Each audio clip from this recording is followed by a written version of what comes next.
That place was rocking last night. Over 300,000 of you packed the North Shore and Point State Park for draft day.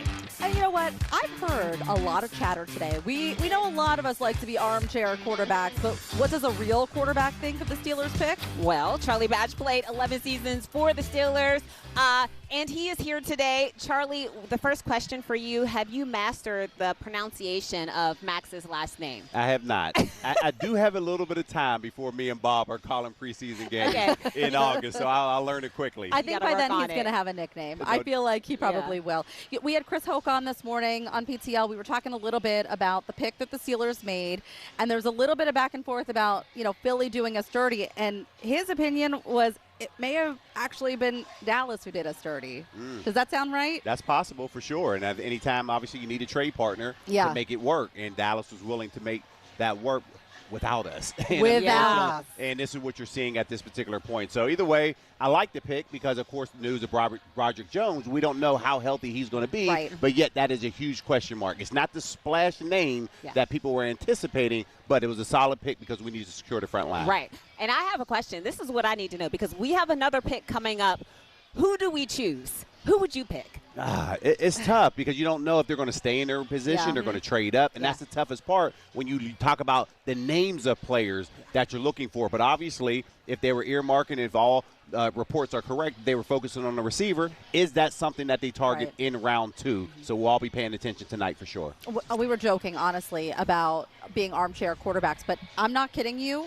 Right before you came on here, I heard people say, "Now we could have traded. We could have given up 2 of our picks to make this kind of and did a big splash." I mean, people are really kind of questioning what's going to happen next and what we're doing here in the draft. And I think that's the frustrating part for people because we had so many draft picks, and now you need that draft capital to move up. And when you didn't, that's the part that people are confused about. But again, this is all part of the draft. And you just never know what's going to happen. And I know there was a lot of talk about the quarterbacks. And then there were people out there when I kind of just taking pictures, and they were like, "Oh, my gosh, does Heather have your jersey on?" I said, "I don't know. That's number 16. Is that Mark Malone or is that Charlie Batch?" I don't know. We don't know. I don't know, but I love the number. Well, for today, it's Charlie Batch. I love it. Okay? That's what I'm talking about. Great minds think alike. Honestly, it has a lot of shoulder room, so this could be yours. Well, that's what happened when you put the shoulder pads on. So that's it. We're putting you out there. We already know. Well, speaking of taking photographs, I mean, you have been everywhere today, yesterday. What has the atmosphere been like for you out there? It's been electric, and then this is my 18th event that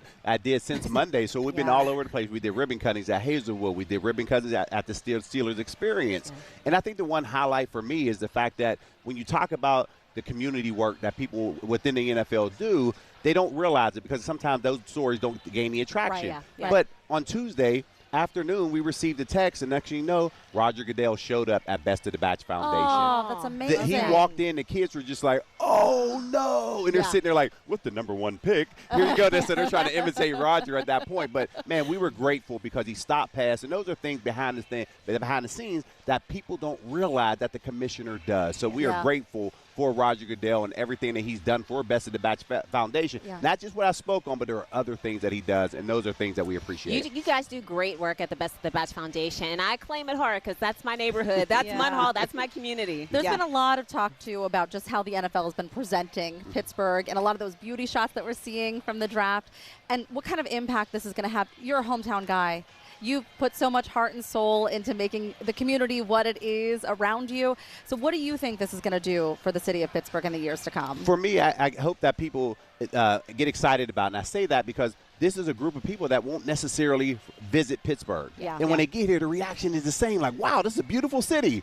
But again, Pittsburgh's not a city on the map where you're throwing your dart and say, "Oh, I'm going to spend my vacation time in Pittsburgh." You have to give them a reason to get here. Yes, sports is the draw, but yet there are so many amazing things that are happening around the city, and people are now realizing how beautiful Pittsburgh is. And you have to credit the Rooney family, Dan Rooney specifically, for being at the forefront of a vision of saying we can create and bring the draft here to Pittsburgh. Now we're seeing the future fruits of the labor, and, man, you have to applaud everybody who was involved. So thank you for bringing this wonderful event to Pittsburgh. Yes, thank you. Gosh. Thanks, Charlie. Not a problem. All right, we're here at Market Square, but if you head a few blocks over to the Cultural District, the newly renovated Arts Landing has even more things to do, including a must-see for any Pitt fan. Daisy showing you around. That's next.